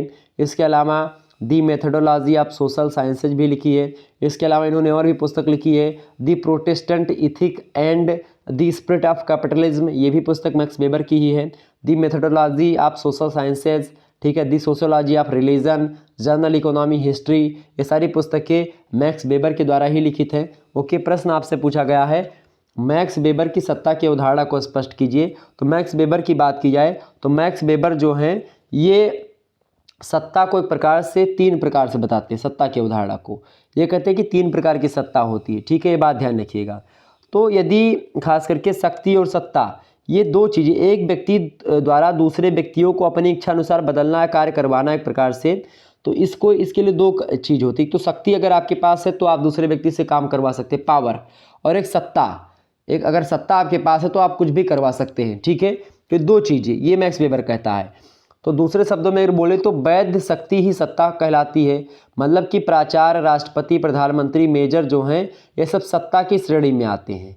और क्योंकि उन्हें जो अधिकार और शक्ति प्राप्त है वह संविधान, नियम, कानून इनके द्वारा मिली हुई हैं। तो इस प्रकार शक्ति और सत्ता दोनों ही प्रभाव के विभिन्न स्वरूप हैं। और सत्ता समाज में स्थायित्व बनाए रखती है और केवल राजनीतिक क्षेत्र में ही नहीं बल्कि सामाजिक जीवन में भी क्रियाशील रहती है सत्ता और शक्ति, ठीक है। 3 प्रकार की सत्ता होती है, ठीक है। पहली सत्ता तो होती है आपकी वैधानिक सत्ता, यानी कानूनी रूप से अगर आप सत्ता प्राप्त है तो वो, ठीक है, वैधानिक सत्ता मतलब कानूनी। दूसरी सत्ता कौन सी? परंपरागत सत्ता। परंपरागत सत्ता में जैसे कि जो प्राचीन काल से चली आ रही है, जैसे कि गांव और आदिम समाजों में पंचों के पास गांव के मुखिया जो होते थे, वृद्धजनों की जो परिषद हुआ करती थी, तो उन सभी में सत्ता परंपरागत सत्ता थी, ठीक है। और उन्हें अधिकार इसलिए प्रदान किए जाते थे कि प्राचीन काल से ही ऐसा होता आ रहा है। जैसे संयुक्त परिवार में मुखिया को और जाति व्यवस्था में ब्राह्मणों को एक प्रकार से उच्च स्थान प्राप्त है, तो ये परंपरागत सत्ता है, ठीक है। वैधानिक सत्ता मतलब कि जैसे कि एसपी हो गए, राष्ट्रपति है, या कानूनी रूप से, और आप देखते हैं डीएम हो गए, प्रधानमंत्री हैं, तो इन सभी को एक प्रकार से सत्ता प्राप्त है, कानूनी वैधानिक सत्ता।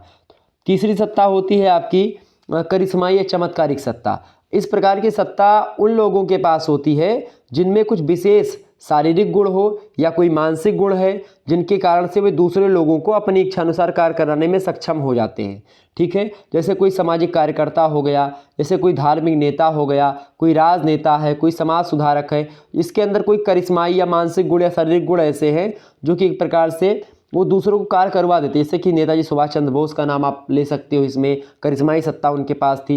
महात्मा गांधी जी, विनोबा भावे जी, इंदिरा गांधी जी, ये सब चमत्कारिक सत्ता इनको प्राप्त थी और इनके इशारों पर हजारों व्यक्ति दौड़ पड़ते थे और लोग इनमें विश्वास भी करते थे। महात्मा गांधी अगर एक बार कह देते थे, दांडी यात्रा में आप देख लीजिए इनके नमूना एक प्रकार से। तो ये है एक प्रकार सत्ता के बारे में मैक्स वेबर की बातें, ठीक है। अगला प्रश्न आप देखिएगा, इंग्लैंड में औद्योगिक क्रांति के प्रमुख कारणों की व्याख्या कीजिए। तो इंग्लैंड में बात की औद्योगिक क्रांति की, तो औद्योगिक क्रांति को मुख्यतः इंग्लैंड की औद्योगिक क्रांति के नाम से ही जाना जाता है। और अनेक विद्वानों ने इंग्लैंड तथा फ्रांस की सामाजिक आर्थिक दशाओं का अध्ययन करके इंग्लैंड में होने वाली औद्योगिक कारणों मतलब औद्योगिक क्रांति के कारणों की एक प्रकार से विस्तृत तरीके से विवेचना करी है, बड़े स्तर पर उसको बताया है। उसमें कई कारण बताए हैं, जैसे कि आर्थिक कारण, सामाजिक कारण, राजनीतिक कारण, वैज्ञानिक कारण मुख्य रूप से, ठीक है। तो सामाजिक कारण क्या रहा एक प्रकार से औद्योगिक क्रांति का, चूँकि इंग्लैंड में औद्योगिक क्रांति की अनुकूल परिस्थितियाँ 15वीं से 16वीं शताब्दी में बन चुकी थी। 17वीं शताब्दी में रॉयल सोसाइटी की स्थापना भी हो चुकी थी और इसके साथ ही वैज्ञानिक चिंतन भी एक प्रकार से बढ़ रहा था। सम्राट के द्वारा बैंक ऑफ इंग्लैंड की स्थापना भी कर दी गई थी इंग्लैंड में, और इससे क्या हुआ कि व्यापारिक गतिविधियां धीरे धीरे तीव्र होने लगी, उत्पादन बढ़ने लगा, लोग कर्जा लेकर के एक प्रकार से मशीनें खरीदने लगे, देश में श्रम विभाजन की प्रकृति में परिवर्तन होने लगा। परंपरागत रूप से इंग्लैंड में संस्कृति भाषा और तमाम प्रकार की सामाजिक विशेषताओं में समानता, धार्मिक रूढ़िवादिता, धार्मिक मान्यता, इन सभी में एक प्रकार से कमी आने लगी। और कहीं ना कहीं पे लोग वैज्ञानिकता की ओर बढ़ने लगे, वैज्ञानिक खोजें होने लगी। औद्योगिक क्रांति जो है इसी वैज्ञानिक चिंतन के कारण से प्रारंभ हो पाई। तो ये रहा इसका क्या, सामाजिकरण। दूसरा कारण लिख सकते हो आप आर्थिक कारण। आर्थिक कारणों में अगर बात की है तो परंपरागत रूप से अगर देखें तो इंग्लैंड की अर्थव्यवस्था का मुख्य आधार पहले क्या था, कृषि था। लेकिन 17वीं शताब्दी में क्या हुआ कि वहाँ जब बैंक ऑफ इंग्लैंड की स्थापना हो गई तो इसके अलावा लोग कर्जा लेकर के उद्योग स्थापित करने लगे। वैज्ञानिक खोजों के लिए व्यापक आर्थिक सहायता भी बैंकों से मिलने लगी। धीरे धीरे इंग्लैंड में खनिजों का, जल, ऊर्जा, इन सभी के नए स्रोतों को खोजने में सफलता मिलती गई। और इंग्लैंड में जैसे जैसे उद्यमों के लिए आवश्यक कच्चे माल की आपूर्ति बढ़ती गई, वहाँ उद्योगों का विकास होता गया। और इंग्लैंड में आप देखते हैं, इंग्लैंड के बारे में यह तथ्य भी महत्वपूर्ण है कि वहाँ के लोग बहुत अच्छे नाविक और व्यापारी होते हैं। और इन नाविकों ने अनेक विदेशी बाज़ारों में अपना संपर्क स्थापित किया और इंग्लैंड की पूंजी को बढ़ाने में योगदान दिया। तो कहीं ना कहीं पे ये एक प्रकार से रहा आर्थिक कारण। तीसरा कारण रहा आपका राजनीतिक कारण। राजनीतिक कारण की बात की जाए तो अन्य देशों की तुलना में इंग्लैंड में सदैव ही राजनीतिक स्थायित्व रहा है। आपको बता दूं कि राजनीतिक स्थायित्व इंग्लैंड के औद्योगिक विकास का एक प्रमुख कारण सिद्ध होता है। और इस संबंध में बार्नेट महोदय भी कहते हैं कि किसी भी नवाचार के लिए सत्ता का सहयोग सकारात्मक प्रभाव उत्पन्न करता है। अगर इंग्लैंड में एक प्रकार से कोई नवीन खोज के लिए प्रोत्साहित सत्ता ना करती, इससे कि वहाँ के जो सम्राट थे, महारानी थी, अगर वो ना कहती कि भाई विकास करना है देश का, ठीक है, वैज्ञानिक खोजों को प्रोत्साहन उसमें मदद ना करती, उसका विरोध करती, तो हो पाता, बिल्कुल नहीं हो पाता। तो राजनीतिक कारण भी रहे एक प्रकार से इसके विकास में। चौथा कारण वैज्ञानिक कारण रहा, चूँकि वैज्ञानिक औद्योगिक विकास का वैज्ञानिक खोजों से प्रत्यक्ष संबंध होता है, ठीक है। यानी कि आप देख सकते हैं वैज्ञानिक विकास के बिना किसी भी समाज में औद्योगिक विकास संभव नहीं हो पाएगा। और इसीलिए वैज्ञानिक विकास हुआ, इसके कारण से औद्योगिक विकास हुआ, उद्योगों के विकास से एक प्रकार से बहुत बड़ी क्रांति हुई। ओके, रक्तहीन क्रांति कहा जाता है इसको, क्योंकि इसमें बिना खून की क्रांति हो गई, एक बूंद भी खून नहीं गिरा था। अगला प्रश्न आपका आश्रम व्यवस्था के समाजशास्त्रीय महत्व की विवेचना कीजिए। आश्रम व्यवस्था के समाजशास्त्रीय महत्व की अगर बात की जाए तो आश्रम व्यवस्था के बारे में आप सब लोग जानते भी होंगे। 4 आश्रम मैंने आपको बताया भी था। तो इस आश्रम व्यवस्था की जो समाजशास्त्रीय महत्व है इसके बारे में जानिए। तो आश्रम व्यवस्था समाजीकरण का एक प्रमुख आधार व्यवस्था मानी जाती है। इससे बच्चा सीखता है, आगे बढ़ता है, जीवन जीने का एक प्रकार से तरीका मालूम होता है, बोलने का, उठने का, बैठने का और भाषा का, तमाम प्रकार का ज्ञान, विद्या अध्ययन करता है, तमाम प्रकार की बातें जानता है, सीखता है। तो ये समाजीकरण होता है बच्चे का, और उसकी एक व्यवस्था थी आश्रम व्यवस्था।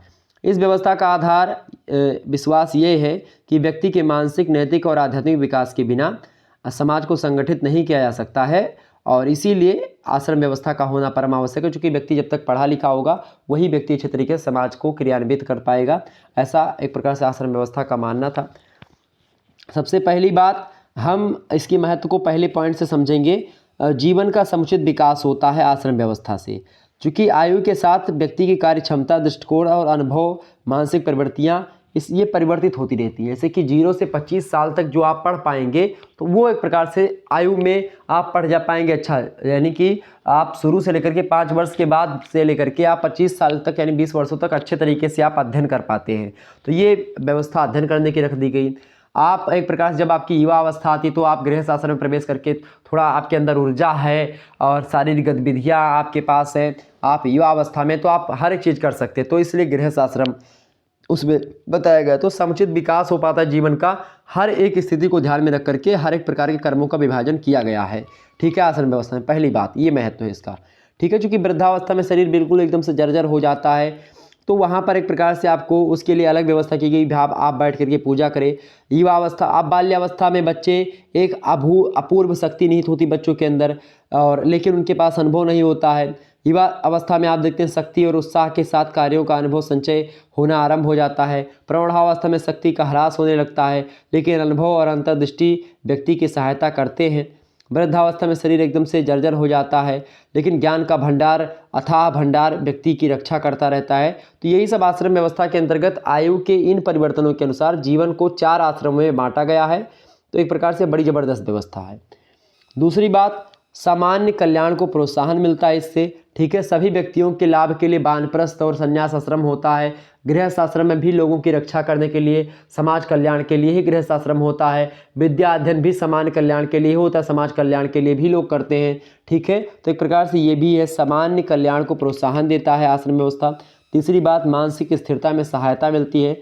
आश्रम व्यवस्था ने व्यक्ति और समाज को अनेक संघर्षों से बचा करके मानसिक स्थिरता को बनाए रखने में बहुत बड़ा योगदान दिया है। क्योंकि व्यक्ति को यदि अपने सभी दायित्वों की रूपरेखा स्वयं तैयार करनी पड़े, तब इससे संघर्ष में तो वृद्धि होती ही है, साथ ही जीवन का अधिकांश भाग जो परीक्षण में ही व्यतीत हो जाता है कि भाई हमको करना क्या चाहिए, और पहले से निश्चित है कि भाई आपको ये करना है, इस प्रकार से आगे बढ़ना है, तो एक प्रकार से उसी पथ पर आप आगे बढ़ते रहें, तो एक व्यवस्था, ये एक महत्व हो सकता है। चौथा महत्व ये है कि वस्तु और समूह की पारस्परिक निर्भरता। प्रभु कहते हैं, प्रभु एक समाजशास्त्री हैं, वो कहते हैं कि व्यक्ति और समूह के बीच पारस्परिक निर्भरता बढ़ाने तथा उनमें समन्वय करने के क्षेत्र में आश्रम व्यवस्था का महत्व सर्वोपरि है, ठीक है।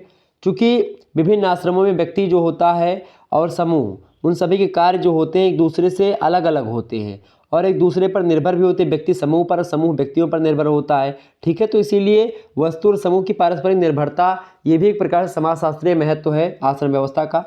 पांचवा महत्व होता है बौद्धिक विकास का सर्वोत्तम आधार होता है खास करके आश्रम व्यवस्था। चूँकि आश्रम व्यवस्था बौद्धिक विकास में अत्यधिक सहायक रही है।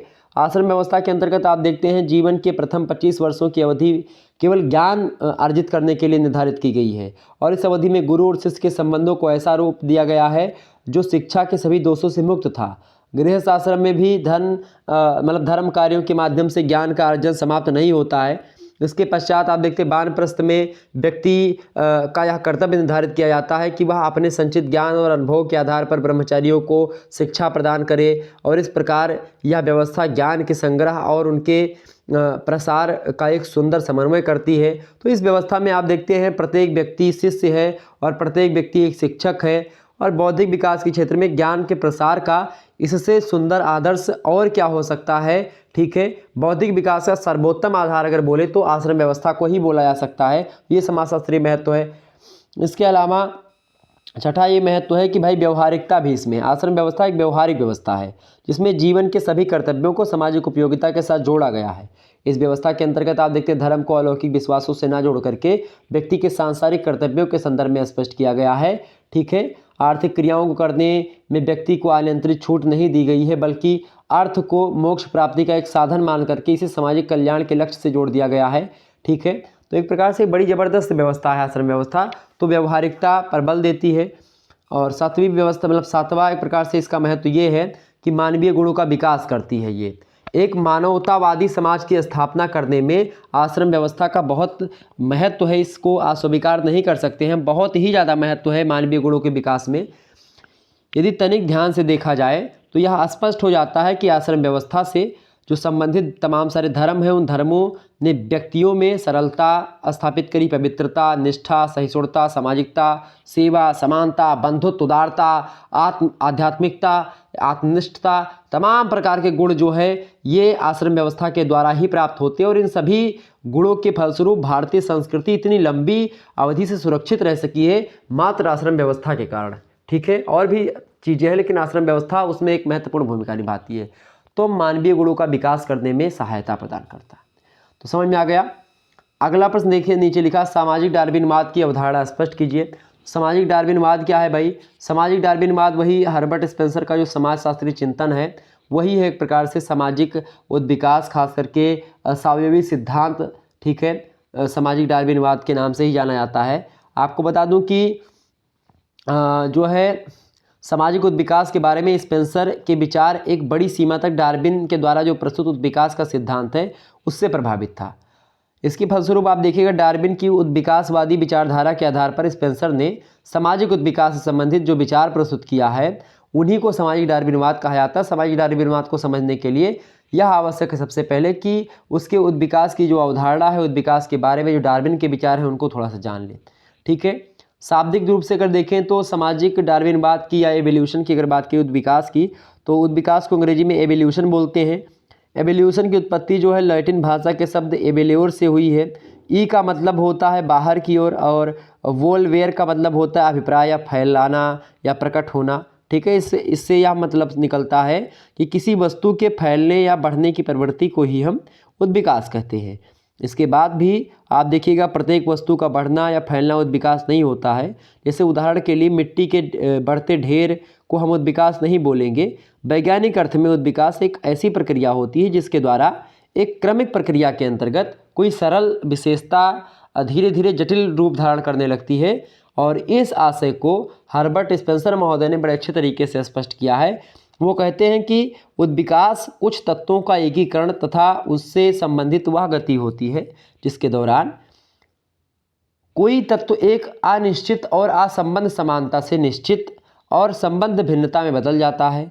और इन्होंने यह भी स्पष्ट किया कि उद्विकास एक ऐसा परिवर्तन है जिसके अंतर्गत किसी वस्तु या विशेषता में होने वाला परिवर्तन अनेक स्तरों के माध्यम से होता है और प्रत्येक आगामी स्तर में उस वस्तु या विशेषता का रूप पहले से अधिक जटिल होता जाता है। जैसा मैंने शुरुआत में आपको बताया था कि सरलता से जटिलता की ओर विकास उद्विकास कहलाता है और हर्बर्ट स्पेंसर इसी विकास की बात करते हैं।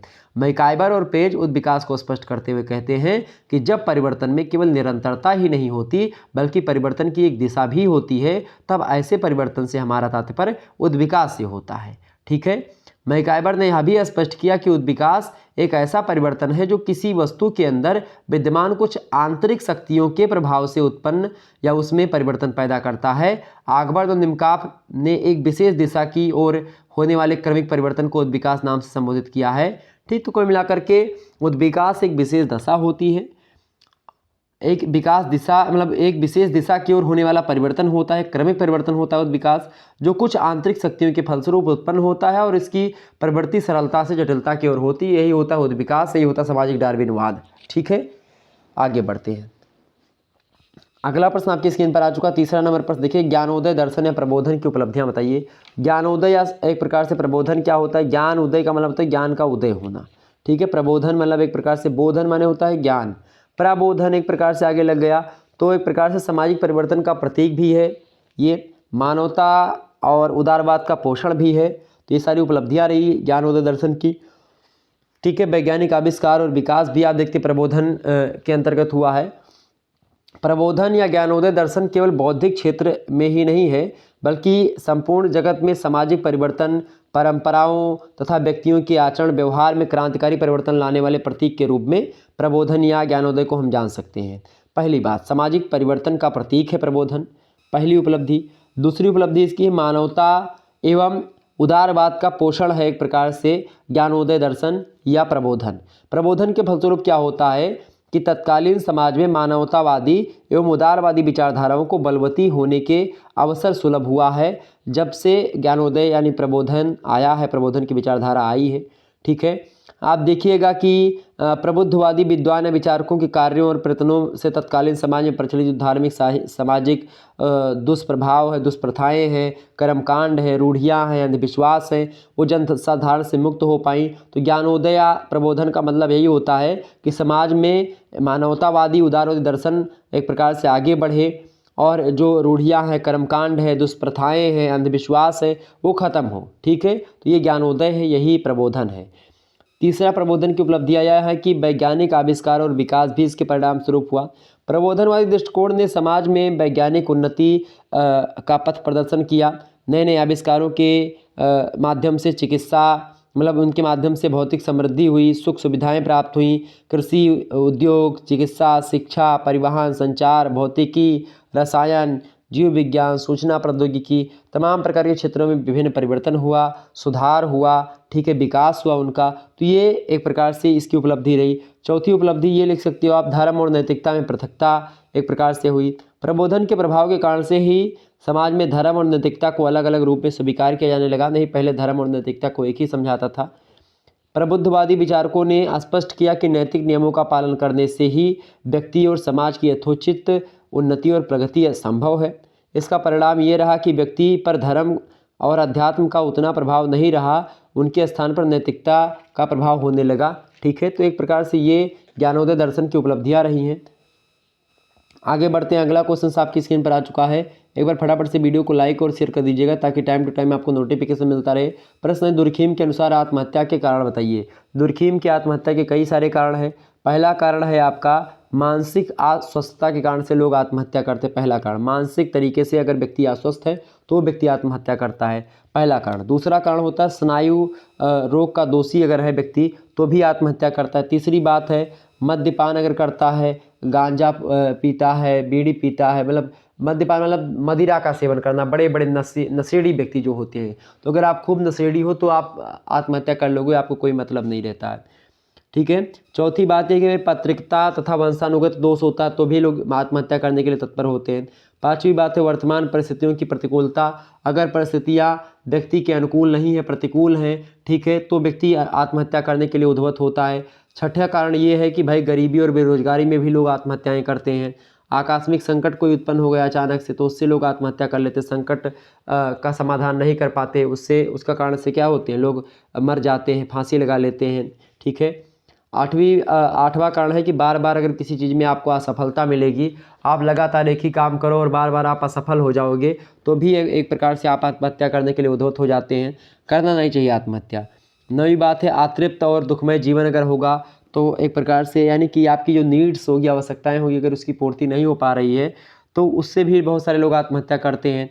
10वां कारण बताया दुर्खीम ने कि बिखरा और मतलब कि उन्होंने कहा बिखरा और टूटा हुआ व्यक्तित्व अगर किसी व्यक्ति का होगा, जैसे कि बिखरा हुआ और टूटा हुआ व्यक्तित्व का मतलब होता है जैसे कोई व्यक्ति है, जैसे आजकल ब्रेकअप वगैरह हो जाता है तो लोग अपने आप को बिखरा हुआ टूटा हुआ मान लेते हैं एक प्रकार से।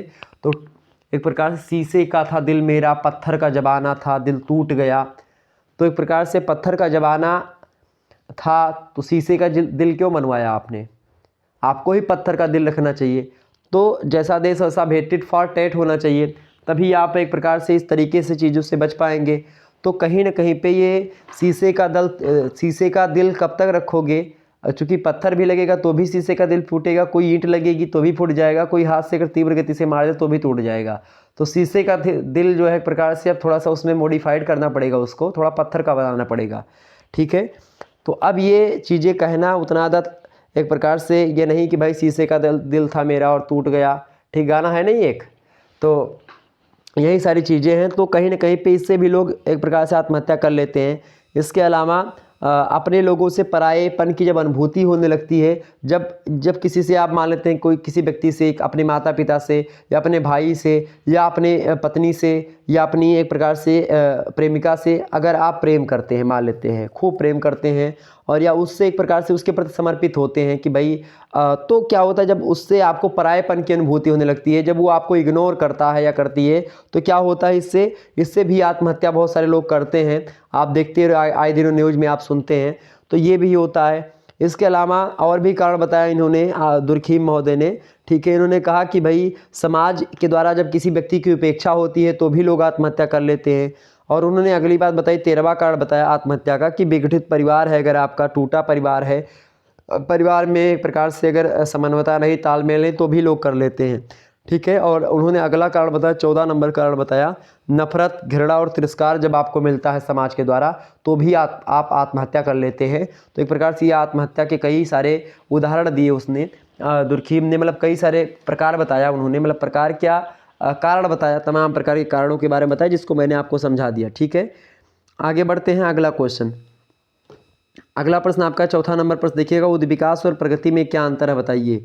तो उद्विकास और प्रगति की अगर बात की जाए तो उद्विकास एक वैज्ञानिक धारणा होती है, ठीक है, जबकि प्रगति जो होती है ये नैतिक धारणा होती है, मोरल धारणा होती है, मोरल कॉन्सेप्ट है प्रगति, जबकि उद्विकास की प्रोसेस जो होता है वो एक प्रकार से मोरल डेवलपमेंट बोलते हैं उसको, और एक साइंटिफिक डेवलपमेंट बोलेंगे उद्विकास को, ठीक है, पहला अंतर। दूसरा अंतर ये है कि भाई जो उद्विकास होता है वो एक निश्चित दिशा में होने वाला परिवर्तन होता है, जबकि जो प्रगति होती है वो अच्छे उद्देश्य के लिए परिवर्तन होता है उसका, ठीक है। यानी उद्विकास जो होता है अच्छा भी हो सकता है, बुरा भी हो सकता है, क्लियर, ये बात ध्यान रखिएगा। और तीसरा अंतर ये है कि भाई उद्विकास का क्षेत्र व्यापक होता है, एक निश्चित दिशा में होने वाला एक प्रकार से प्रत्येक परिवर्तन उद्विकास कहलाता है, ठीक है, चाहे अच्छा परिवर्तन चाहे बुरा परिवर्तन, कोई परिवर्तन हो तो उद्विकास बोला जाएगा। जबकि क्षेत्र सीमित होता है प्रगति का, प्रत्येक परिवर्तन प्रगति नहीं कहलाता है, केवल अच्छे उद्देश्य के लिए परिवर्तन होना प्रगति कहलाता है। चौथा अंतर आप लिख सकते हो उद्विकास का स्वरूप सदैव एक सा रहता है, जबकि प्रगति की धारणा देश काल के अनुसार बदलती रहती है। पांचवा अंतर आप लिख सकते हो कि उद्विकास का आधार प्राणशास्त्रीय नियम है, जबकि प्रगति का आधार सामूहिक मूल्य और आदर्श होते हैं। छठा अंतर आप लिख सकते हो उद्विकास की गति धीमी होती है, जबकि प्रगति की गति तेज या धीमी की जा सकती है व्यक्तियों के द्वारा। प्रगति एक प्रकार से बात किए तो प्रगति की प्रक्रिया को आगे बढ़ाने के लिए प्रयास करना पड़ता है, जबकि उद्विकास की प्रक्रिया जो होती है वो स्वतः चलती रहती है। ठीक है, सातवां अंतर। आठवां अंतर लिख लीजिएगा, उद्विकास जो होता है उद्विकास वृद्धि की ओर संकेत करता है, जबकि प्रगति से अभिप्राय सामाजिक जीवन के गुणों में वृद्धि, गुणात्मक परिवर्तन है। ठीक है, और भी तमाम प्रकार के परिवर्तन हैं, जैसे कि विकास जो होता है उद्विकास जो होता है प्रत्यक्ष रूप से व्यक्ति से संबंधित नहीं होता है, जबकि प्रगति का संबंध समाज के सदस्यों से होता है। ठीक है, ये अंतर हो गया। आगे बढ़ते हैं, अगला क्वेश्चन आपका आ चुका है, वर्ग संघर्ष के आधारों को बताइए। वर्ग संघर्ष के आधार आपसे पूछ रहा है, इंपॉर्टेंट प्रश्न है। तो वर्ग संघर्ष के कई आधार हैं। कार्ल मार्क्स का वर्ग संघर्ष का सिद्धांत जो है विकास के सिद्धांत के समान ही है, जो अस्तित्व के लिए संघर्ष और चुनाव के नियम पर आधारित है। तो वर्ग संघर्ष के कई सारे सिद्धांत हैं, जैसे पहला सिद्धांत है वर्ग संघर्ष का, कार्ल मार्क्स ने ही दिया है। पहला सिद्धांत है कि वर्ग संघर्ष मानव इतिहास का आधार मूल नियम है और जो नवीन परिवर्तनों को जन्म देता है, मतलब वर्ग संघर्ष हमेशा से होता आ रहा है। दूसरी बात, वर्ग संघर्ष उत्पादन की प्रणाली से संबंधित है, जो नए वर्गों की उत्पत्ति के लिए आधार प्रदान करते हैं। तीसरा सिद्धांत वर्ग संघर्ष का ये है कि भौतिक आविष्कार भी वर्ग संघर्ष का एक आधार है, जो उत्पादन प्रणाली में परिवर्तन लाता है। चौथा सिद्धांत ये है वर्ग संघर्ष का कि वर्ग संघर्ष जो होता है शासन, वर्ग, धर्म, परंपरा, दर्शन, शिक्षा और प्रचार के द्वारा सत्ता स्थिर रखने की चेष्टा करता है। ये वर्ग संघर्ष का चौथा सिद्धांत आप मान सकते हैं। पांचवा सिद्धांत आप लिख सकते हैं वर्ग संघर्ष का कि शोषक वर्ग के द्वारा निर्मित समाज व्यवस्था में अस्थायित्व नहीं होता है। ठीक है, मतलब उसका अस्थायित्व नहीं होता है। ठीक है, तो ये सातवां सिद्धांत वर्ग संघर्ष का ये है कि मानव समाज में बढ़ता हुआ वर्ग संघर्ष श्रमिकों या सर्वहारा वर्ग के हितों को दृष्टिगत रखते हुए क्रांति की स्थिति तक पहुंच जाता है। फिर उसके बाद में क्या होता है, आठवां सिद्धांत उसके बाद में काम करता है।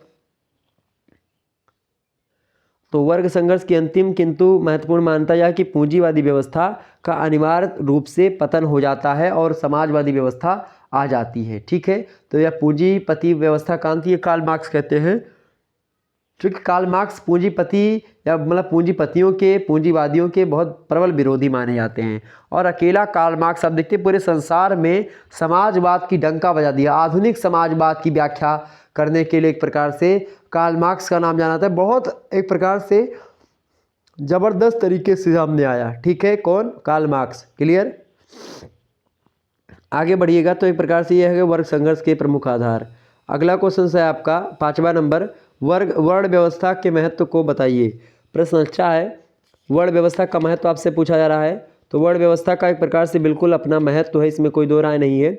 वर्ण व्यवस्था की जहाँ पर आलोचनाएं भी आज लोग करते हैं, लेकिन वर्ण व्यवस्था अपने स्थान पर जब थी उसका अपना एक महत्व था। ठीक है, तो प्रश्न आपसे पूछा गया कि वर्ण व्यवस्था के महत्व को बताइए। तो वर्ण व्यवस्था का जो रूप उपनिषदों में, महाभारत में या कुछ स्मृतियों में आपको मिलता है, उससे यह स्पष्ट है कि वर्ण व्यवस्था या यह व्यवस्था मनोवैज्ञानिक आधार पर समाज को संगठित रखने का सुंदरतम प्रयास थी और यह समाज के व्यक्तियों को उनके दायित्वों के निर्वहन की प्रेरणा देने वाली थी। इस व्यवस्था की स्थापना जिन मूलभूत सिद्धांतों के आधार पर की गई थी, उनकी उपयोगिता आज भी अस्वीकार नहीं की जा सकती है, आज भी उसको लोग स्वीकार करते हैं। पहला एक प्रकार से महत्व तो ये है कि सामाजिक संघर्षों से छुटकारा मिल गया वर्ण व्यवस्था के द्वारा। सामाजिक संघर्ष से एक प्रकार से जो पाश्चात्य समाजों में आपको देखने को मिलता है, वो भारतीय संदर्भ में आपको नहीं मिलता था कि केवल दो वर्ग हैं, एक पूंजीपति और एक प्रकार से सर्वहारा वर्ग है, एक अमीर है, एक गरीब है। ऐसा नहीं था इसमें बाभन भी गरीब था, ठाकुर भी गरीब था, शूद्र भी गरीब था, बनिया भी गरीब था, सब गरीब थे, सब अमीर थे। ठीक है, ये तो एक प्रकार से वर्ण व्यवस्था का महत्व है कि सामाजिक संघर्षों से छुटकारा मिला। वर्ण व्यवस्था का आधारभूत कार्य समाज में अनावश्यक प्रतियोगिता पर नियंत्रण रख करके व्यक्तियों को पारस्परिक संघर्षों से छुटकारा दिलाना था। वर्ण व्यवस्था ने संपूर्ण समाज को 4 भागों में बांटा। प्रत्येक वर्ण के कर्तव्य इस प्रकार से निर्धारित किए गए जिससे कोई भी व्यक्ति एक दूसरे के क्षेत्र में हस्तक्षेप ना कर पाए और फिर भी एक दूसरे से संबंधित रहे। ठीक है, जजमानी व्यवस्था आप देखिए। दूसरी बात, दूसरा महत्व ये है वर्ण व्यवस्था का कि श्रम विभाजन और विशेषीकरण, ये भी एक महत्व है वर्ण व्यवस्था का। वर्ण व्यवस्था जो है श्रम विभाजन और विशेषीकरण के क्षेत्र में सर्वोत्तम प्रयास है और जिससे समाज को किसी भी समस्या का सामना ना करना पड़े, ऐसा एक प्रकार से व्यवस्था की जाती है। इसमें व्यक्ति को अपनी जीविका के व्यवसाय का प्रशिक्षण प्रारंभ से ही मिलने लगता है, अपने घर से ही, और व्यवसाय में विशेषीकरण के साथ ही बेरोजगारी इस समस्या का समाधान भी हो जाता है इससे, ठीक है। और तीसरा महत्व यह कि गतिशीलता भी मिलती है। वर्ण व्यवस्था में व्यक्ति के गुण और कर्म को उच्च स्थान दिया गया है और यही वह आधार है जिसके द्वारा बहुत से व्यक्तियों ने निम्न वर्ण में जन्म लेने के बाद भी अपने गुण और कर्म के आधार पर उच्च वर्णों की सदस्यता प्राप्त कर ली है। वर्ण व्यवस्था की इस गतिशील प्रकृति के कारण से लोगों को अपने कर्तव्यों के निर्वहन हेतु बहुत अधिक प्रेरणा मिली है, मोटिवेशन मिला है, ठीक है। चौथी बात ये है, चौथा महत्व ये है कि भाई समानता भी इससे हुई है। इस व्यवस्था में कार्यात्मक रूप से सभी वर्णों को समान महत्व दिया गया है। इस व्यवस्था का उद्देश्य यह था कि पृथक पृथक कार्यों को करने के बाद भी समाज में सभी व्यक्तियों को समान महत्व बना रहे, ठीक है। बाद में आकर के कुछ लोगों ने इसको इधर उधर किया हो, जरूर होगा, ठीक है, कि भाई ये उच्च है, ये नीच है, बाकी सारी व्यवस्था एकदम से समान थी। पांचवी बात, रक्त की पवित्रता, यानी वर्ण व्यवस्था द्वारा सभी वर्णों को अपने अपने रक्त की पवित्रता बनाए रखने का पूर्ण अवसर दिया गया और इसी व्यवस्था के फलस्वरूप भारतीय समाज में रक्त का अधिक मिश्रण नहीं हो सका। फलस्वरूप हमारी संस्कृति नष्ट होने से बच गई। इसके अलावा छठी बात यह है, छठवां महत्व है कि शक्ति का विकेंद्रीकरण भी इसमें आपको देखने को मिला। भारत में वर्ण व्यवस्था का महत्वपूर्ण प्रयास है जिसके द्वारा सामाजिक स्तरीकरण के बावजूद समाज में शक्ति के संतुलन को बनाए रखा गया। ये बड़ा महत्वपूर्ण काम है। तो एक प्रकार से ये कई प्रकार के महत्व हैं वर्ण व्यवस्था के। आगे बढ़ते हैं, अगला क्वेश्चन आपका आ चुका 1789 ईस्वी की फ्रांसीसी क्रांति के मुख्य कारणों को बताइए। बहुत ही बढ़िया प्रश्न है ये। फ्रांसीसी कारणों की अगर बात की जाए, फ्रांसीसी क्रांति के कारण की, तो राजनीतिक, सामाजिक तथा धार्मिक पृष्ठभूमि में अनेक दशाएँ भी पैदा हुई जिन्होंने प्रत्यक्ष रूप से फ्रांस की क्रांति में योगदान दिया, ठीक है। फ्रांस में चर्च का बढ़ता हुआ अधिकार, जनसाधारण के शोषण के कारण लुई 15वें ने सन 1743 ईस्वी से एक उदारवादी दृष्टिकोण अपनाना आरंभ कर दिया। लुई 16वें ने अपने शासनकाल में अनेक सामाजिक आर्थिक सुधार किए और यह एक संक्रमणकालीन दशा थी जिसमें एक और शासकों का प्रयत्न सामान्य जनता को कुछ और अधिकार सौंपने को रहा, जबकि पादरी वर्ग जो निरंकुश शासन के लिए एक दबाव डाल रहा था राजा पर, शासक पर। और इन परिस्थितियों को देखते हुए जो है एक व्यक्ति हैं फारिस्टर, वो कहते हैं कि मेरा अनुमान है कि इस समय यूरोप एक भयंकर क्रांति के कगार पर खड़ा हुआ है और इसकी दशा एक ऐसे बिगड़े हुए फोड़े की तरह है जिसमें रक्त का संचार होना अनिवार्य हो गया है। और वास्तव में फ्रांस की क्रांति को किसी एक कारण के आधार पर नहीं बल्कि अनेक दशाओं के संदर्भ में हम समझ सकते हैं। इसके कई कारण थे, जैसे पहला कारण है राजनीतिक कारण। इसका राजनीतिक कारण भी था, आर्थिक कारण भी था, वैचारिक कारक भी था, सामाजिक कारक है, धार्मिक कारक है, कई सारे कारण थे फ्रांसीसी क्रांति के, ठीक है। राजनीतिक समाजशास्त्र की यह मान्यता है कि किसी राजनीतिक कारणों की अगर बात की जाए फ्रांसीसी क्रांति की, तो राजनीतिक समाजशास्त्र की यह मान्यता है कि किसी भी राजनीतिक व्यवस्था को प्रभावित करने में सरकार जो होती है और जो एक प्रकार से सरकार और जो मंत्रण नेता होते हैं, मंत्रणा देने वाले, उनका महत्व सबसे अधिक होता है। और यह सच बात है कि 1743 ईस्वी में निरंकुश शासकों के द्वारा कुछ उदारवादी कार्यक्रम लागू किए जाने लगे थे, लेकिन इन्हें लागू करने का काम जिन अधिकारियों या ओहदेदारों को या सामंतों को सौंपा गया था, वे अपनी विलासितापूर्ण जीवन के बारे में कोई समझौता नहीं करना चाहते थे और एक निरंकुश शासन एक प्रकार से उस समय था जिसमें किसी तरह की कोई कमी नहीं हो सकी। और इसके कारण से आप देखिएगा लुई 16वें के शासनकाल में शासन के उच्च पदों पर भी उन लोगों को नियुक्त किया जाने लगा जिनमें कोई व्यक्तित्व, योग्यता, कुशलता नहीं थी। और यही सब कारण था, राजनीतिक कारण, जिसके परिणाम स्वरूप एक क्रांति हुई। दूसरा कारण आप सामाजिक कारण में लिख सकते हो। फ्रांस की क्रांति के सामाजिक कारणों में विभिन्न वर्गों के बीच पाई जाने वाली जो सामाजिक असमानता थी, वह एक प्रकार से प्रमुख कारण रख सकते हो आप सामाजिक क्रांति का, ठीक है। इसका फ्रांस की क्रांति का तत्कालीन जो सामाजिक व्यवस्था थी और सामंतवादी व्यवस्था थी, वह एक कारण है, ठीक है। तीसरा कारण यह था धार्मिक कारण। धार्मिक कारण की अगर बात की जाए तो पादरियों जो पादरी वर्ग थे, चर्च के जो एक प्रकार से पुजारी थे, पादरी जिनको कहा जाता है, वो भ्रष्ट आचरण के थे। उनमें उनके द्वारा मानवीय मतलब उनके द्वारा मध्यवर्गीय लोगों को, किसानों को और मजदूरों को धर्म के नाम पर उनका शोषण किया जा रहा था और उनका विलासपूर्ण जीवन की प्रमुख दशाएं जो है एक प्रकार से रहीं पादरी वर्गों की। फ्रांस की धार्मिक सत्ता के प्रति लोगों में असंतोष पैदा होने लगा। तो इस प्रकार से फ्रांस में एक प्रकार से क्या हुआ कि परंपरावादी कैथोलिक चर्चों का व्यापक प्रभाव था। कैथोलिक विश्वासों में कोई भी परिवर्तन करना एक गंभीर अपराध माना जाता था। लुई 16वें ने जब कुछ अवसरों पर कैथोलिक चर्च की कट्टरता का विरोध किया तो कैथोलिक और प्रोटेस्टेंट धर्म के अनुयायियों के पारस्परिक विरोध खुलकर के सामने आने लगे। फिर धीरे धीरे क्या हुआ, इन दोनों संप्रदायों के बीच संघर्ष लगातार उग्र होने लगा। प्रोटेस्टेंट धर्म जहां व्यक्तिगत स्वतंत्रता के पक्ष में था, वहीं कैथोलिक पादरी और सामंत किसी भी तरीके से अपना प्रभाव बनाए रखने का प्रयत्न कर रहे थे और इन्हीं सभी संघर्षों के परिणामस्वरूप क्रांति जो है अपने चरम पर हो गई। तो कैथोलिक धर्म जो कि एक प्रकार से प्राचीन ईसाई धर्म आप मान सकते हो और प्रोटेस्टेंट उसी का एक प्रकार से वर्जन मतलब कि न्यू वर्जन, ठीक है, उसमें दूसरी विचारधाराओं को मतलब जो बुराइयां थी उसको खत्म कर दी गई। तो इसी दोनों के बीच में संघर्ष हुआ, ठीक है। आर्थिक कारण भी हुआ, वैचारिक कारण भी, ये सारे कारण हैं जिसके कारण से फ्रांस में क्रांति हुई। आगे देख किन्हीं 2 प्रश्नों के उत्तर दें खंडसा से। 5 शब्दों में इन प्रश्नों के उत्तर को आपको लिखना है। ध्यान रखिएगा और वीडियो को एक बार से लाइक और चैनल को सब्सक्राइब कर दीजिएगा, ठीक है। इन सभी विचारों को आप पढ़ लीजिएगा। पहला प्रश्न, डॉक्टर अंबेडकर के सामाजिक विचारों का वर्णन कीजिए। मोस्ट इंपोर्टेंट प्रश्न है। आप दूसरा मॉडल पेपर देखेंगे तो उसमें इन सभी प्रश्नों के उत्तर को मैंने दिया हुआ है। अगला क्वेश्चन है, मनु के द्वारा प्रस्तुत सामाजिक दर्शन और उसके महत्व को स्पष्ट कीजिए। बढ़िया प्रश्न है। अगला प्रश्न आप देखिएगा, तीसरा नंबर प्रश्न है, कांट के द्वारा प्रस्तुत प्रत्यक्षवाद की अवधारणा की विवेचना कीजिए। नेक्स्ट क्वेश्चन है आपका, एक विचारक के रूप में गांधी जी के विचारों का उल्लेख कीजिए। ये भी बढ़िया प्रश्न है। और लास्ट प्रश्न है आपका, 5 प्रश्न है, इनमें से केवल 2 प्रश्न आपको करने हैं, बहुत ही महत्वपूर्ण। अगला प्रश्न, प्रोटेस्टेंट नीति और पूंजीवाद पर मैक्स वेबर के विचारों की व्याख्या कीजिए। ये भी आपका मोस्ट इंपोर्टेंट प्रश्न। तो इस प्रकार से ये सारे प्रश्न आपके बहुत ही महत्वपूर्ण हैं। इनमें से केवल 2 प्रश्न आपको करने हैं, ठीक है, ध्यान रखिएगा।